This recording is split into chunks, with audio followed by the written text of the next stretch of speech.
What's going on, everybody? It's Mick Manhattan, the Scene Snob, and I'm back again with a new mixed movie picks for the third week of November 2021. And I've got some pretty fun stuff curated for you. Now, these are movies that I feel have kind of fallen by the wayside a little bit, but should be preserved and loved by everybody. And you should check them out if you haven't, because they are a lot of fun. And if you have seen them, maybe check them out again, because they are a good time.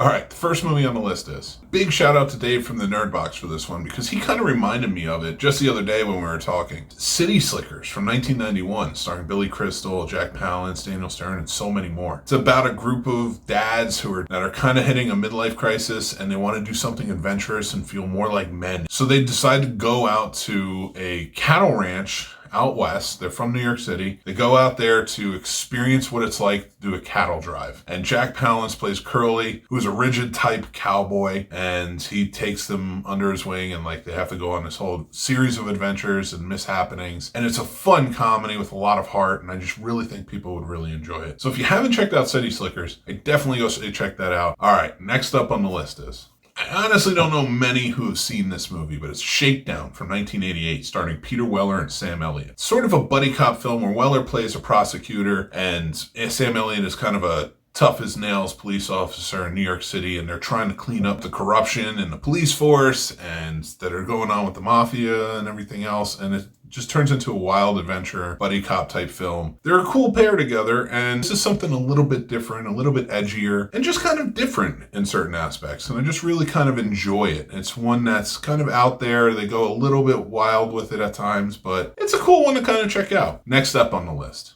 This one gets a little darker in tone. It doesn't go full horror, but it definitely skirts that line of horror thriller. And it's one of my favorites. I love this movie.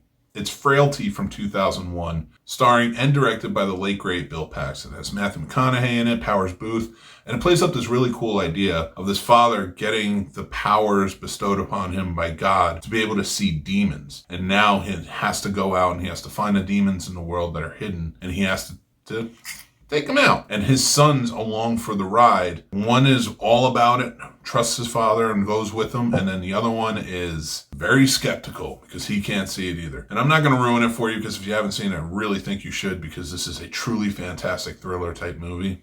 And Bill Paxton was in top form on this one. And I truly love it. It actually goes down as one of my favorite movies of all time. So yeah, Frailty from 2001.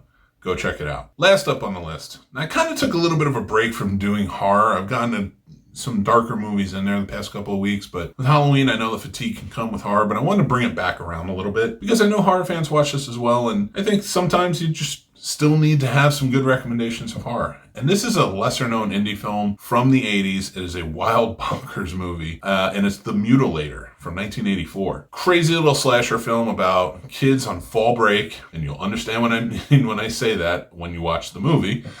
But they're on their fall break. They decide to go to their buddy's beach house, and plenty of craziness ensues, and lots of death, lots of crazy gore, and it's a lot of fun. So The Mutilator from 1984, if you're a horror fan but you haven't checked it out, I think this is a really good one to kind of get back in, especially after Halloween. It's got the fall feel and everything else, so check it out. And those are my choices for the third week of November. Next week, I'll be doing Thanksgiving-based movies that I really think work well and I like. If you like this video, please hit like. Go check out the other ones, see what the other recommendations I've done for the past few weeks are. Thanks very much for watching. I am the Scene Snob, Mick Manhattan. You can check me out on any of my shows. The Scene Snobs podcast, which is live every Tuesday night at 9 p.m. or Real Combat, which is Wednesday nights at 7:30. And we have other various stuff and movie reviews and things like that go on. All here on the channel or on any podcast platform. If you're interested in joining Patreon or our merchandise or anything like that, head over to thescenesnobs.com, or you can listen to the end credits and we'll kind of tell you where everything is to go. But thank you again for listening. I appreciate you. And I'll be back next week with an all-new mixed movie picks. Take care, everybody.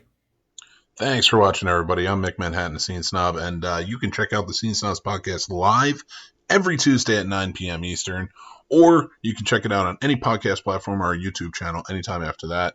Thank you to our Patreon supporters. Without you, this wouldn't be possible. If you guys want to join, check us out over on thescenesnobs.com. We have links for everything. The Scene Snobs merch store is open. You can check that out too. Links again on the site. Or follow, and subscribe on all of our social media. Again, head over to thescenesnobs.com. It's all there for you guys. Love you, and we'll talk to you guys soon.